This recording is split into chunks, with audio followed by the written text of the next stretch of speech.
livro assim, um pouco diferente da maioria dos livros que vocês encontram por aí. Porque ele não é um romance, ele não é um livro assim de historiografia oficial, né, sobre um município. Mas ele aborda a história do município de uma forma bem diferente, de uma forma bem alternativa, que é resgatando o patrimônio que foi destruído.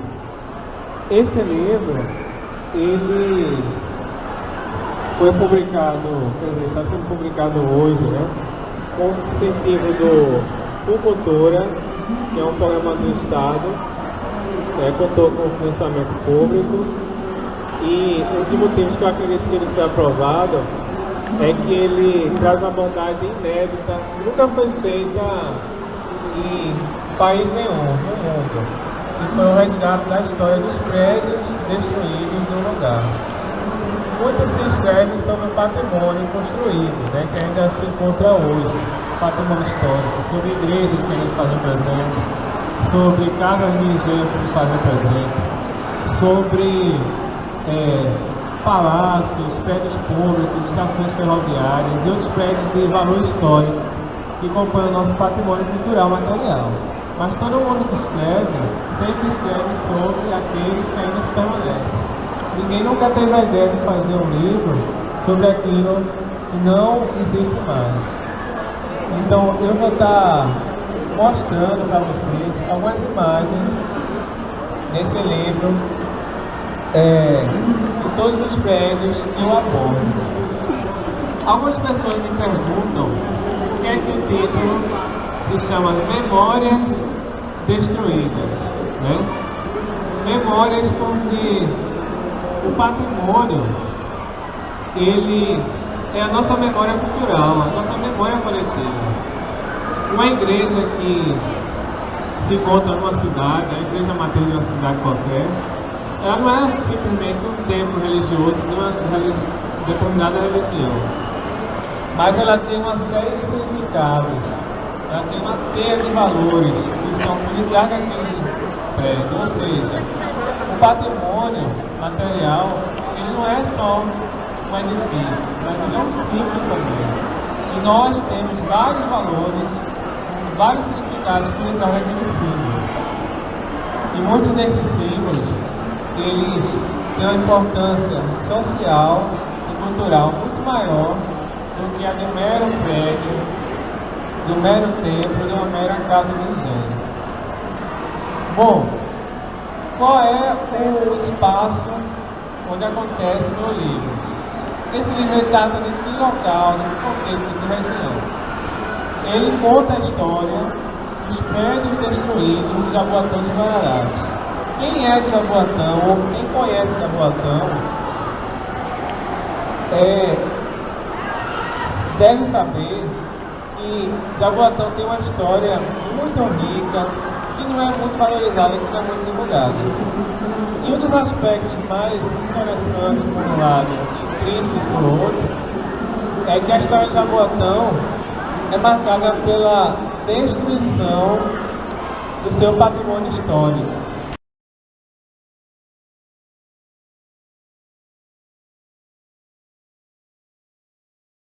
E é muito triste quando se destrói isso, porque é a nossa história que está se perdendo, é a nossa identidade, é o nosso passado que vai se apagando, né?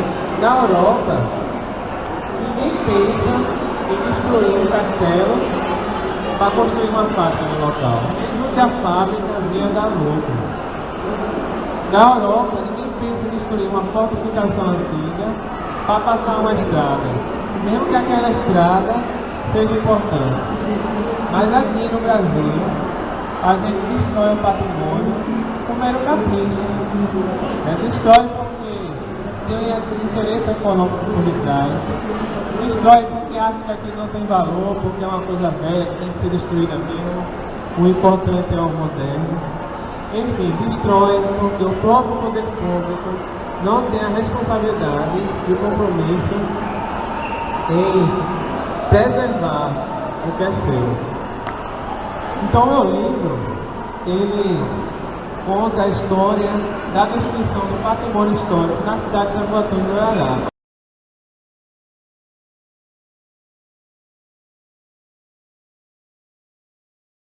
que era possível conciliar a construção do metrô com o prédio antigo, mas infelizmente a falta de interesse e mesmo a ignorância dos engenheiros que estavam à frente na época não permitiram que isso acontecesse, né?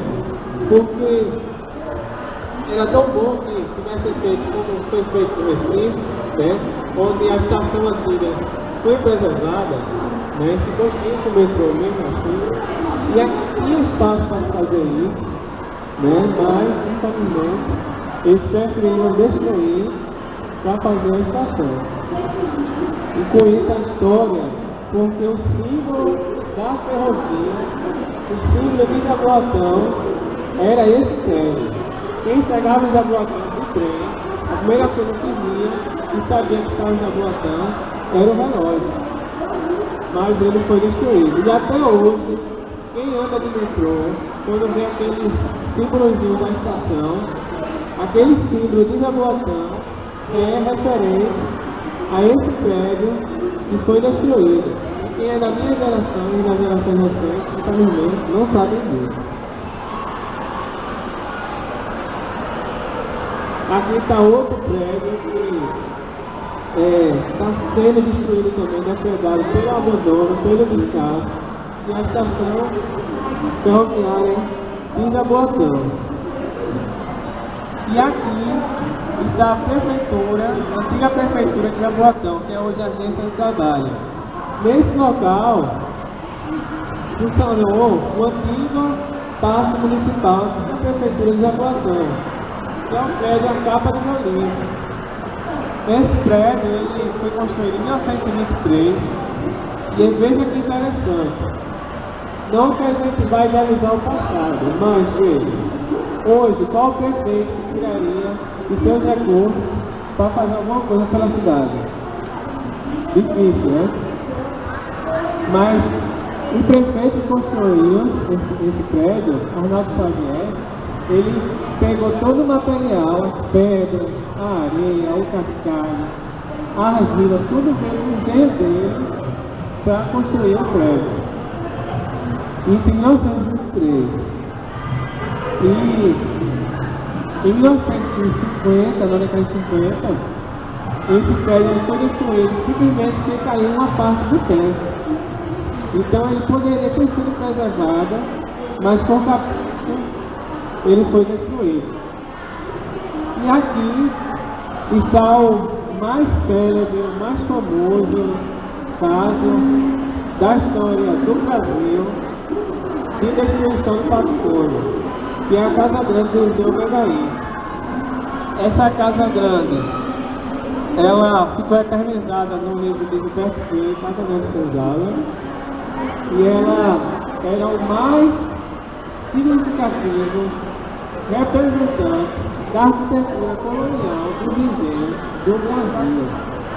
Porque a tipologia dela, outros dados históricos, tudo mostrava que ela era do século XVII, pelo menos. Possivelmente fosse do século XVI.